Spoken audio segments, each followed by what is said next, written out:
initiative, and I have here Tyson. We're going to do some volunteer work. So here he is. He's going to tell you a little bit about what they do. Yeah, so again, my name's Tyson. We're here today at the Michigan Urban Farming Initiative, which is a 501c3 nonprofit. The mission is to engage members of the Michigan community in sustainable agriculture.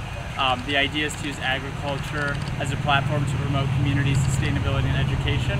On this site, we are renovating this building to be a community resource center and hostel. We're going to be putting in a demonstration urban farm, production urban farm, community garden, and then what we'll be working on today is the first line of crops for the year. Awesome. Yeah, it's going to be really fun. We're going to be tilling and planting. Sounds exciting. Yeah. Well, we look forward to helping out, don't we, guys? Yeah! All right. How about that?